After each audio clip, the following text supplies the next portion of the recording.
علی but کی report کے مطابق خبر شامل کی جا رہی ہے۔ پنجاب فوڈ اتھارٹی کا بچوں کے لیے ناقص آئس لولیز بنانے والوں کے خلاف کارروائی۔ فوڈ سیفٹی ٹیموں کا گرین ٹاؤن حفص آباد میں آئس لولیز یونٹ پر چھاپا۔ ممنوع اجزاء سے مضر صحت آئی لولیز بنانے پر یونٹ بند۔ 40 لیٹر ناقص ایپل فلیور، 30 کلو آئس لولیز، 14 کلو جیلی پیکنگ مٹیریل اور کھلے ممنوع کیمیکل تلف۔ نل کے آلودہ پانی میں رنگ اور کیمیکل ڈال کر مضر صحت آئس لولیز بنائی جا رہی تھی۔ صفائی کے انتہائی ناقص انتظامات اور زنگ آلود مشینری کا استعمال کیا جا رہا تھا۔ تیار آئس لولیز کو بغیر ٹمپریچر کنٹرول عام فریزر میں رکھا گیا تھا۔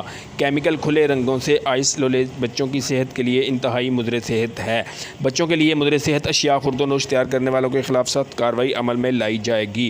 اشیاء خوردونوش کی تیاری میں ہمیشہ معیاری اور منظور شدہ اجزاء استعمال یقینی بنایا جائے۔ ڈی جی فوڈ اتھارٹی راجہ جہانگیر انور۔ کیمرہ مین ساجد علی کے ساتھ علی بٹ، نیوز 4 گوجرانوالہ۔